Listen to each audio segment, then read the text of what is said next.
Alright guys, Simon here again, working on my 19-foot Chris Craft stern drive.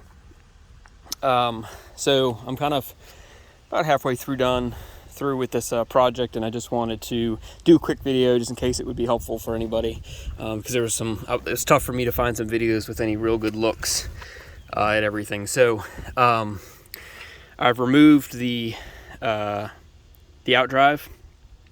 Outdrive is really easy to remove. All of the videos that I've seen say to drain all the oil out of the bottom, which I did, and I had just replaced the oil, so I'm actually going to put that same oil back in. I put it in a clean container, but I think that you could remove this without draining the oil. It would be a lot heavier, obviously, and you would want to keep it vertical.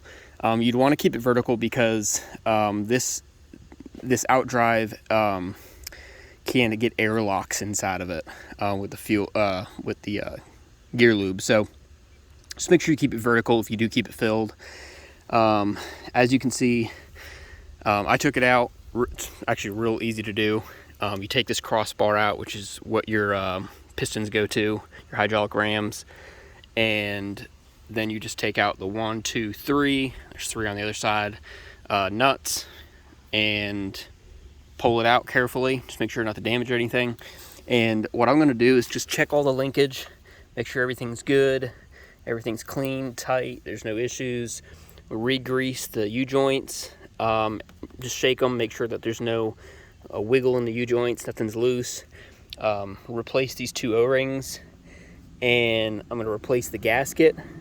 And actually the reason I took this off was because I was getting some leaking from with the water pressure side from the impeller going into the engine. So I was getting some leaking coming down in here, and I don't think I was getting enough water flow up to the engine. I had a little bit of overheating issues, so I decided just to replace the gasket. Relatively simple to do. So there's the Outdrive. Over here you can see that I've removed the rams. You want to be careful you don't put too much pressure on these hoses here, but they're not really that heavy, so I just kind of leave them hanging. No need to take out this crossbar. You just take out this one carefully, which is this crossbar here. Got a 5/8 nut on either side, and you've got these little spacers that you want to make sure you don't lose that go between the bushings, that go between the rams and the Outdrive. Just keep them from rubbing. You can replace them if you want to, but these ones look fine to me. So you take out this crossbar, that kind of lets the thing rotate wherever, and then again 5/8 nuts, took them off of 1, 2, 3, 4, 5, 6. That separates the unit, and very, very carefully just rock the thing. You got to be really patient, and you do not want to use screwdrivers or any type of metal objects in here to pry it apart. You could use some plastic trim tools if you wanted to, probably without getting any damage, but first thing you're going to do is chip paint, and then you might chip the aluminum, and then you're kind of screwed. So here you can see that's where your gimbal bearing is. You can see the water tube up there, so make sure there was no issues there. That's where the water inlet goes into the water pump. And yeah, there was a little bit of water getting inside of my U-joint bellows, so I decided to replace the bellows here because it was going to create some bigger issues. So I took that out, and I also took the exhaust bellow out. So up here is supposed to be a watertight system. It's not supposed to be any water getting in here at all. Down here, there can be water in this bellow because that's where the exhaust and the exit water comes out from your cooling system.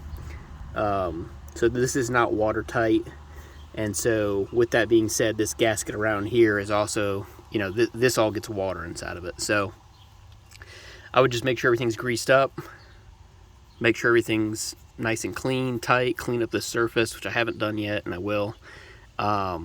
Put your O-ring in here, or your rubber gasket seal in here. You're gonna have a paper gasket that goes here. I've read a lot and been told to use a compound on here. Do not use RTV, use some sort of compound. Some people have said just to do it metal to metal on the paper gasket.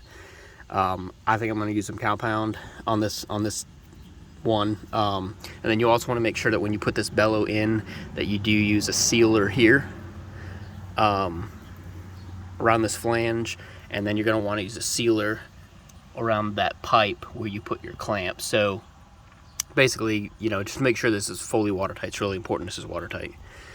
So yeah, just keep everything the way it's at. Keep it simple, work smart, and while you're in here, check everything else for damage. You know, make sure you're checking all your hoses, your wires, everything that you've got going on there.